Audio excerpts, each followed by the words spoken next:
And welcome back to Comic Frontline, everybody. I am Brant Feller, aka Lagonzo Goose, back with you for another Heroes Reborn review.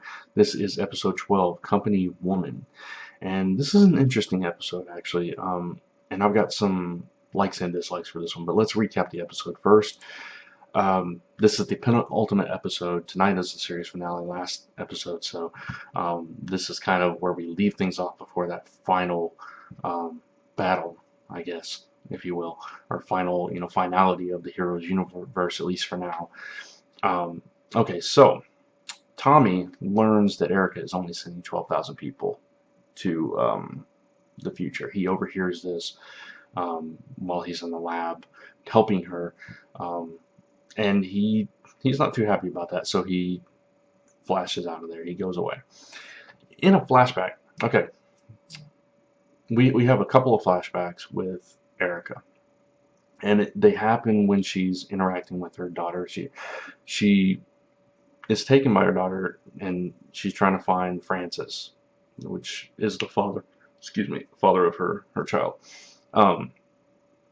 This whole thing leads up. Matt has approached Erica, and he's trying to. I'm getting ahead of myself. He is trying to bargain. He's got Erica's daughter, and she's pregnant, and he wants to save him and his family. So she gives him 3 watches, sends him on his way. Taylor is there, and Taylor is she takes Erica captive, and she wants to see Francis, like I said before. I'm trying to remember the episode. It gets kind of. I just did the review for the previous episode, so all the plot points are jumbled for me right now. So basically, Erica is like trying to talk to Taylor, trying to tell her she really cares about her, and we see a couple of flashbacks throughout this episode of Erica as a teenager. Her father is very sick, and this doctor says there's no hope for him, but I can help him. Turns out he's an Evo. He has healing powers, but in exchange, he wants Erica. So she has to sleep with the guy to help her father. That's kind of what they insinuate, and because of that, in a later flashback, she has a child. The child becomes very sick, so she calls on the doctor again, and he's like, I'll help you, but you know the cost. So she's like, okay, fine. But he says, she's better off with me. I'm going to raise her. So Erica kills her. So in the process, what we're trying to do here is humanize Erica after 11 episodes of showing how despicable she is, how evil she is. Even though she thinks she's doing the right thing to save humanity, she's pretty bad. So here we're trying to humanize her, justify her actions, and understand her a little bit in one episode with 2 flashbacks. It doesn't really work. It was a nice effort, and I understand her motivation now, but at the same time, it's like, eh. So why doesn't Taylor remember any of this? Because Casper showed up at their door and said, I can help you forget all this, and she said, I never want to forget, but can you help my daughter? So Taylor loses all knowledge of this. Casper is the guy with the coins, if you don't know. So that's how that whole thing plays out. Erica tells Taylor that she did this all for her. She loves her, and she's her world, and they want to start a new life. And Taylor said, I'd rather die in the present than live with you forever in the future, in an empty future. And she walks away. So she turns down her offer and goes on her own way. And Erica sheds a single tear. Very touching stuff. Taylor was very good here. Erica was very cold. Even when she says she loves her, it's just, you got to give it to the actress that plays Erica. She does play this very cold, calculating woman character very well. Of Erica Kravitz. Luke, Melina, and Quentin, they lose Phoebe because they did have her neutralized, but they lose Phoebe. Quentin decides to trust Luke. He said, that's not my sister. And so they go to Odessa, and they decide they need to get on TV to get Tommy's attention, to get Tommy there, because they know Tommy and Melina have to be in the same place in Odessa to save the world from this solar flare attack. So they decide to commandeer the TV crew that's in the gymnasium or whatever, wherever they're at, and Micah broadcasts it to the world so everybody can see. Meanwhile, Joanne comes, and she's trying to kill Melina. as she shoots, Melina goes down, and Luke, after he's trying to talk her down from it, Luke just, he blasts her, he incinerates her.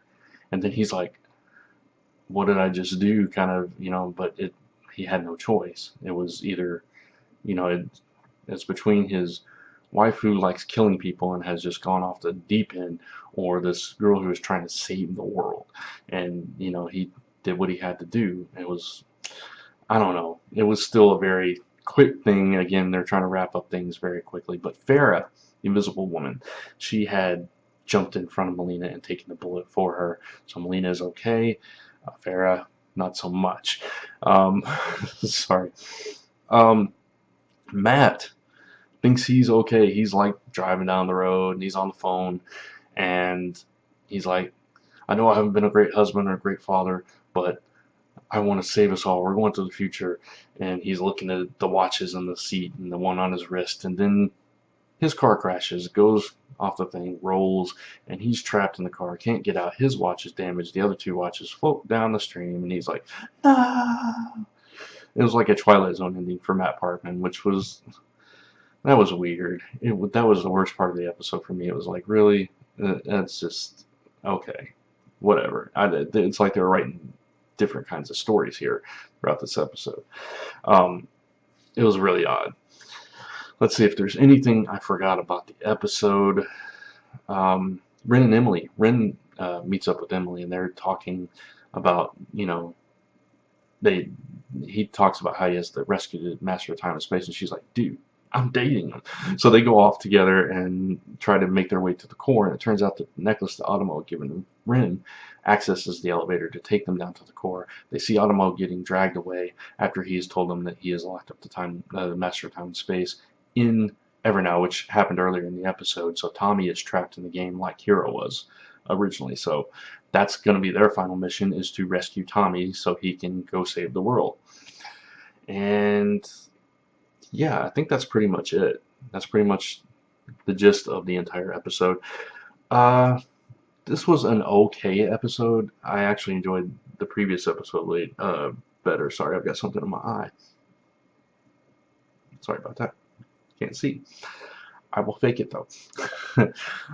So yeah, it was just, again, things happen very fast. We know we only have one more episode, so it's like, okay, we got to wrap up the Luke and Joanne plotline. We got to wrap up, the Taylor and Erica plotline. We got to kind of wrap up the Farah and Carlos plotline, because they don't really matter all that much anymore, especially Carlos.